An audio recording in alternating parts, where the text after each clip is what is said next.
Good morning. It is September 11th, 2023, and today we're going to be doing the New York Times daily newsletter. Our propagandist is German Lopez today. He's one of my favorites. So we're covering medication access for drug users, plus the Morocco rescue efforts, Novak Djokovic, I can't say his name, and Iceland. More than 100,000. America's overdose crisis has prompted a significant shift in the war on drugs. You mean the failure, the great epic failure of the war on drugs, the war we lost, worse than emus. Just last week, Narcan, a medication that stops opioid overdoses, became available nationwide without a prescription for the first time. I don't know that I think that's a good idea. The change, which the Food and Drug Administration approved in March, is part of a growing acceptance of a strategy known as harm reduction. Under that approach, policymakers focus first on limiting the dangers of drugs, not necessarily getting users to abstain. Democrats and Republicans long shunned harm reduction as too radical, but many in both parties have reconsidered their opposition in response to the high death toll from overdoses. More than 100,000 people in the U.S. die of overdoses each year, mostly from synthetic opioid fentanyl.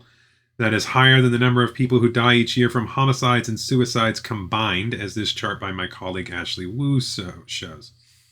Drug overdoses account for 107,000 deaths, suicides 48,000, traffic accidents 45,000, homicides 26,000. The policy shift seems to be producing results. Overdose deaths have plateaued over the past 2 years after more than doubling from 2014 to 2021. Narcan has played a role, even when it required a prescription, and policymakers hope that making it more accessible will reduce deaths further. I really don't see that as being a realistic answer here. The fentanyl isn't going to stop flowing, so the answer is to go after the fentanyl dealers and the cartels supplying them. Shifting policy, naloxone, the key ingredient in Narcan, has been around for decades, but its use has caught on in recent years in response to the overdose crisis. The FDA's approval of Narcan in nasal spray in 2015 made naloxone easier to administer, and serious side effects are rare. So police officers and other emergency responders started to carry it to reverse overdoses they would have been powerless to stop before. But public health advocates have called for many more Americans to carry naloxone to try and stop overdoses. Here's a video guide from the Times on how to use it. Greater availability of the medication is one of the most effective interventions against the drug crisis, experts have said. No, it's stopping the flow of drugs. That's why we can't have an open border. Everyone should be thinking about putting this into their first aid kit. Dr. Kevin Bang, Walgreens chief medical officer, told CNN it's really unlimited in terms of the folks who should make sure that they get some naloxone in or off on the off chance that they come across someone who's experiencing an overdose. Of course, the ideal solution is to get drug users into addiction treatment so they can stop using harmful drugs. No, the ideal solution is to stop the drug flow. But it is not possible if they are dead. Narcan, like other forms of harm reduction, can keep people alive until they are ready to get help. Until now, however, access was limited without a prescription. State and local officials tried to get around this restriction by issuing what is called the standing order, allowing pharmacies to distribute naloxone without a prescription. A few people knew about the orders. If they did, they might have been too nervous to ask pharmacists for naloxone because of the stigma attached to drug use. Putting the medication on store shelves and letting people buy it online could raise awareness and make people more comfortable getting it.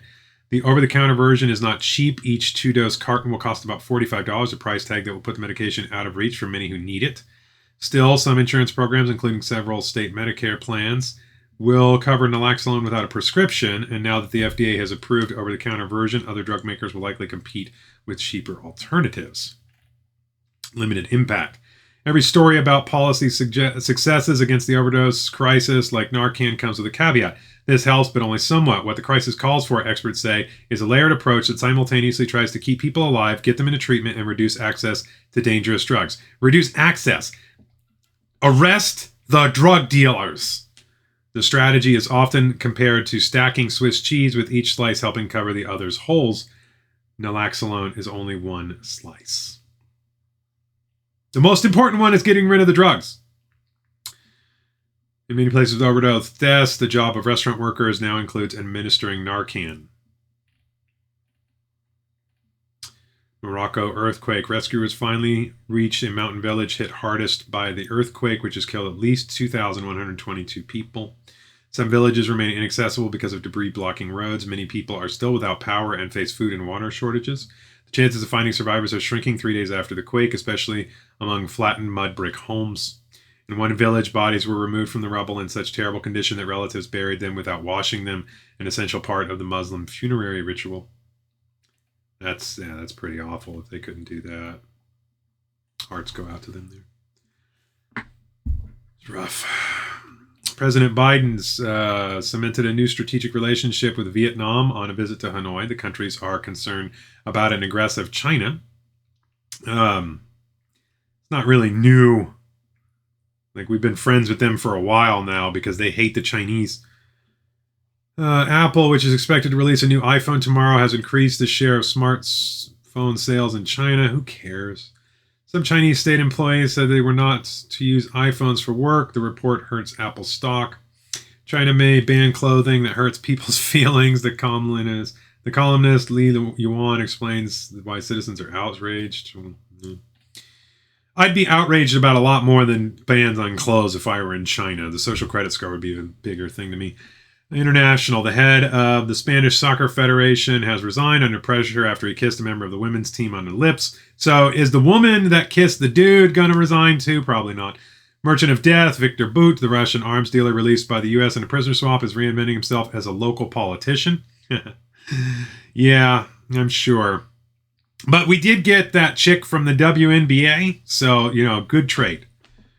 Israelis are deeply split about the country's direction, specifically about the role of religion in public spaces.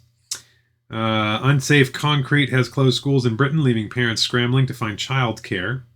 Unsafe concrete? Like, is it Chinesium? Like, it's going to fall apart or what? Google trial. The trial to determine if Google is abused its monopoly in online search will begin this week. Yeah, it did. Sundar Pichai, Google's chief executive, is expected to testify. I mean, of course they do. They have a huge monopoly. All you have to do is just go onto Google and type, "Can a man menstruate?" and you can find out that they're they're absolutely abusing their monopoly. Other big stories. Nikki Haley has softened her anti-abortion approach. It has won both supporters and detractors. No one cares about Nikki Haley. Nikki Haley's going nowhere. Childcare in New York City has become unaffordable for nearly everyone. Everything in New York City is unaffordable. That's the point. Get rid of the plebs. They hate you. Opinions. Major U.S. cities trying to be more affordable should look to Tokyo, where apartments can be built almost anywhere. India's failure to regulate the medicine its manufacturers in an urgent message. Rich countries need to take global drugs seriously. Supply safety. Here are some calls by Maureen Dowd on Jimmy Buffett and Ross on why Biden is unpopular. Because he's the second worst president of all time? Because he's terrible because inflation is massively high no matter what you say? Because a steak now costs $15 for a choice steak?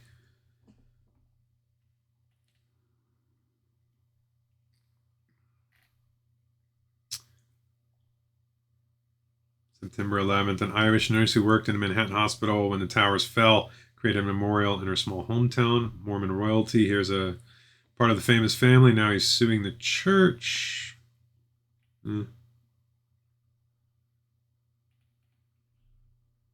Mark Bowen was the longest serving creative director at Christian Dior. He spent nearly 30 years spinning out classically tuned looks with a touch of whimsy. He died at 97. Novak Djokovic. I don't know. Sorry, dude. He beat Medvedev at the U.S. Open to win his 24th. Man.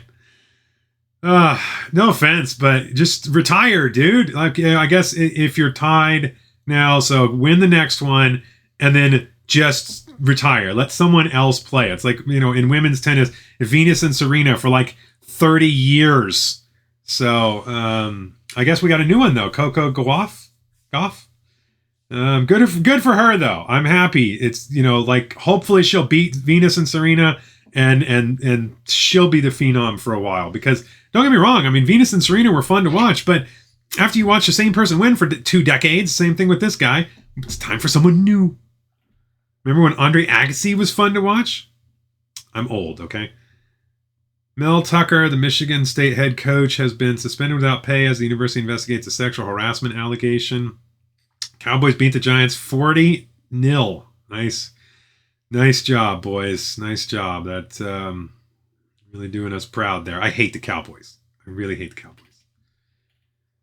Okay, let's see. Tyler Childers, a country musician from Kentucky, sings about fraught topics including racial violence and the inclusivity of faith.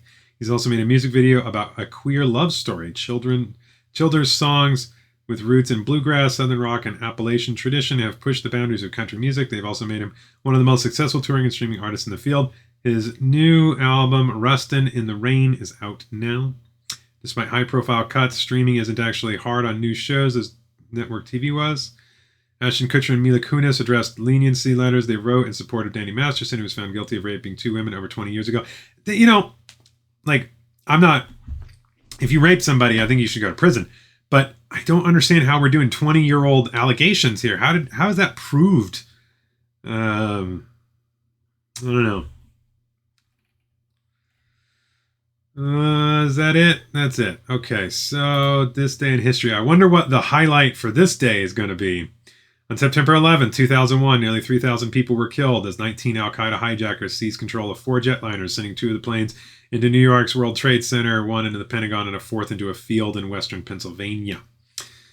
And remember, Building 7 magically collapsed on its own, too. In 1789, Alexander Hamilton was appointed the first U.S. Secretary of the Treasury. In 1814, an American fleet scored a decisive victory over the British in the Battle of Lake Champlain in the War of 1812. In 1936, Boulder Dam, the later renamed the Hoover Dam, began operation as President Franklin D. Roosevelt pressed a key in Washington to signal the startup of the dam's first hydroelectric generator. In 1941, groundbreaking took place for the Pentagon. In an anti-Semitic speech, Charles A. Lindbergh told an America First rally in Des Moines, Iowa, that the British, the Jewish, and Roosevelt administration were pushing the United States toward war. It was not anti-Semitic. That is absurd. They're smearing I should not have even read that. That is a flat-out lie. He was not an anti-Semitic person. In 1954, the Miss America pageant made its network TV debut on ABC. In 1967, the comedy variety program The Carol Burnett Show premiered on CBS. In 1972, the Munich Summer Olympics, where 11 Israeli athletes and several others were killed, ended. In 1973, Chilean President Salvador Allende died during a violent military coup. Yeah, you forgot to mention that that was done by us. 1997, Scotland voted to create its own parliament after 290 years of union with England. In 2006, in a primetime address, President George W. Bush invoked the memory of the victims of the 9/11 attacks as he staunchly defended the war in Iraq, though he acknowledged that Saddam Hussein was not responsible for the attacks.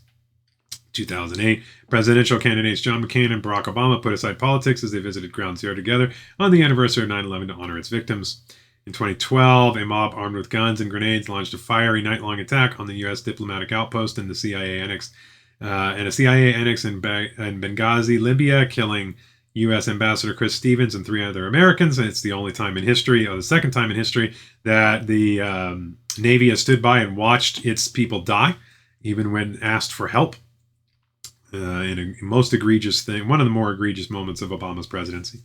2016, Hillary Clinton abruptly left a 9/11 anniversary event at Ground Zero in New York after feeling overheated, according to her campaign. And hours later, her doctors disclosed that the Democratic presidential nominee had pneumonia. And they lied and said that she wasn't sick.